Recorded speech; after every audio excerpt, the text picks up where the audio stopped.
Oke. Assalamualaikum warahmatullahi wabarakatuh. Perkenalkan, kami dari kelompok 3 akan mempresentasikan materi mengenai literasi digital di perguruan tinggi dalam era RI 4.0. Berikut nama-nama dari anggota kami. Materi yang saya akan bawakan, presentasikan, yaitu mengenai literasi. Apa itu literasi? Jadi, literasi adalah serangkaian kemampuan dan keterampilan individu dalam membaca, menulis, berbicara, menghitung, dan memecahkan masalah pada tingkat keahlian tertentu yang diperlukan dalam kehidupan sehari-hari. Materi berikutnya akan disampaikan oleh teman saya, Bima.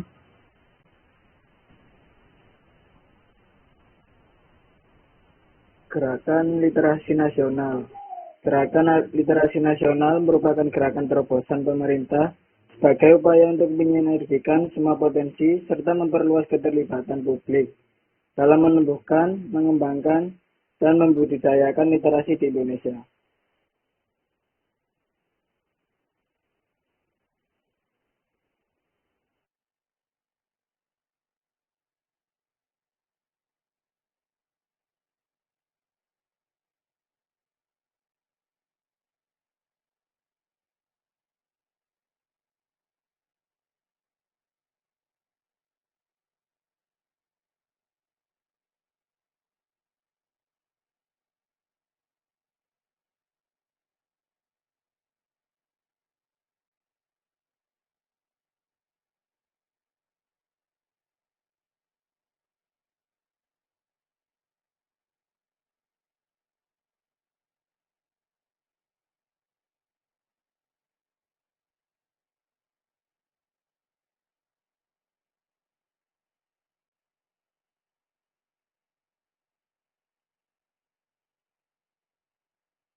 revolusi penting dalam pembelajaran digital. Pertama, perkembangan kurikulum. Kedua, komputasi. Ketiga, internet. Keempat, multimedia. Keenam, kelima, biological networking. Keenam, komunikasi pembelajaran.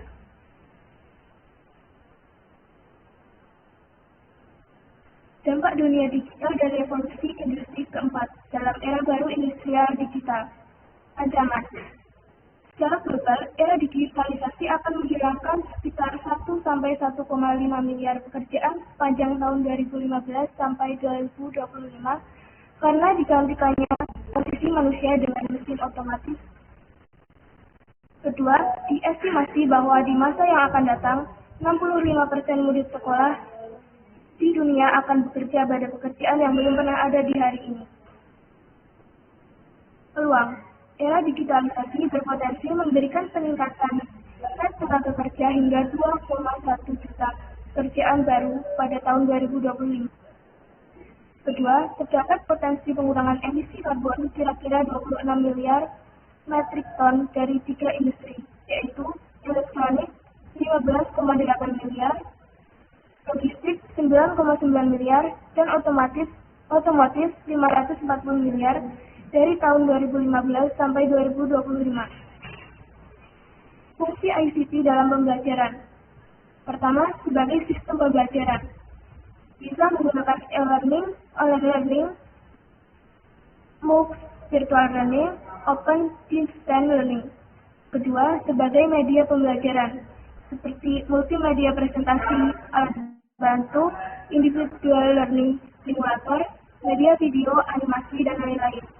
Ketiga, sebagai sumber belajar, seperti e-book, e-jurnal, ensiklopedia online, digital material, infografis digital, dan lain-lain.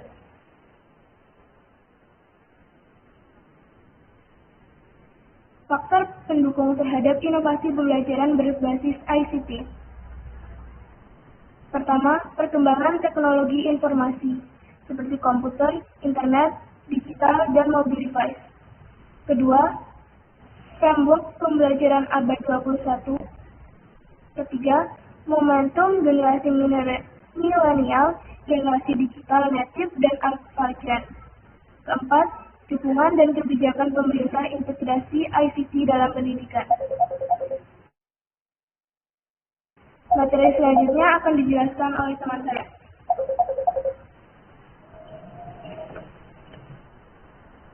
Tantangan terhadap inovasi pendidikan. Seperti yang kita tahu, pada masa kini, yaitu masa pasca pandemi, inovasi pendidikan tetap ada. Namun, ada beberapa tantangan yang berbeda dengan masa-masa sebelum pandemi. Di antaranya, 1. Kesiapan guru dan siswa. 2. Keterbatasan sarana dan prasarana. 3. Belum adanya kurikulum yang tepat, serta arahan pemerintah daerah yang masih belum jelas. Lanjut. Orientasi pendidikan sesuai tentang tantangan zaman. Dari poin-poin di atas, kita dapat menyesuaikan diri terhadap lingkungan yang ada. Sebab, empat faktor di atas adalah sebuah kunci dalam meraih kesuksesan. Seperti critical thinking, yaitu salah satu pola pikir kita dalam mengambil satu langkah ke depan. Setelah kita mendapatkan sebuah clue, kita bisa membicarakan atau mendiskusikan dengan orang yang berpengalaman dan meminta pendapatnya agar bagaimana kita bisa open-minded lagi dan mengurangi resiko kegagalan. Kemudian lanjut di tahap yang ketiga, yaitu kolaborator. Kita harus bisa mengkolaborasi mindset kita dengan seseorang, sebab pemikiran yang kreatif adalah salah satu wujud inovasi. Setelah dirasa kita sudah melakukan 3 poin tersebut, mulailah untuk menjadi kreator. Untuk menjadi seorang kreator memang tidaklah mudah. Namun, apa salahnya kita mencoba agar kita tahu di mana letak keterbatasan kita.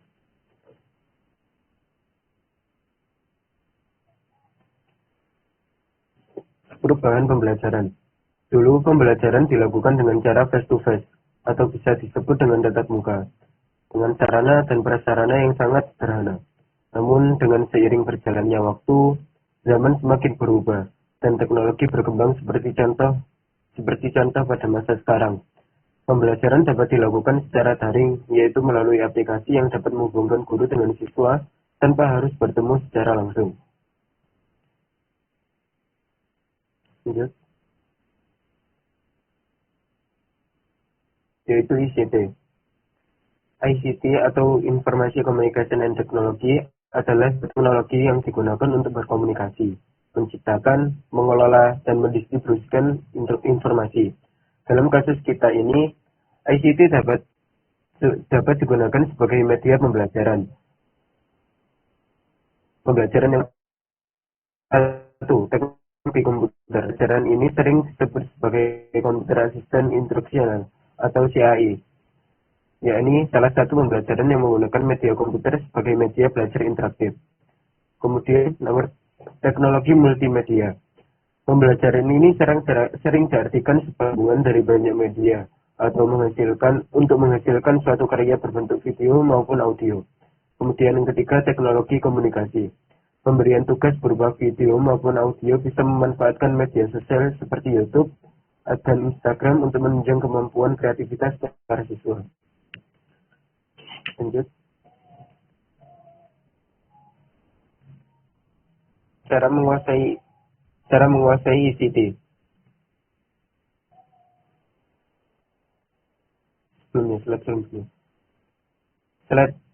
Cara menguasai ICT, yaitu yang pertama, kita dapat mengikuti workshop ICT.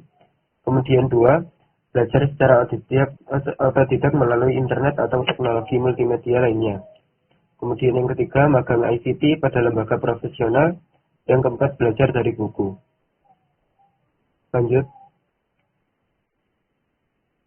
Cara mengembangkan inovasi belajar. Banyak cara dalam mengembangkan inovasi belajar. Salah satunya memunculkan ide kreatif. Otak kita diciptakan dengan memiliki pikiran kreatif atau imajinasi yang hebat.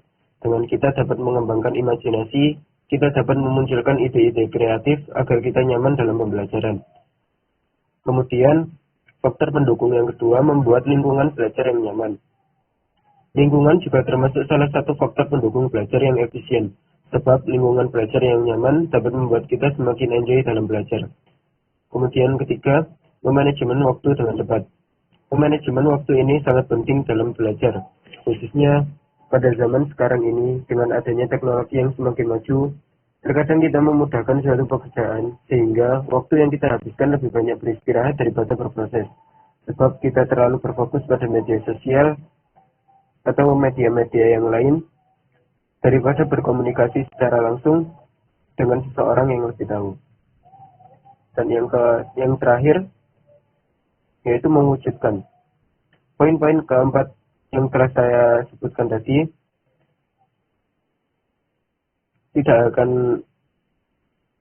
poin keempat ini adalah faktor yang sangat penting, sebab ketiga poin yang telah saya sebutkan hanya sebatas ekspektasi biasa tanpa ada sedikit pun realita. Sudah, terima kasih.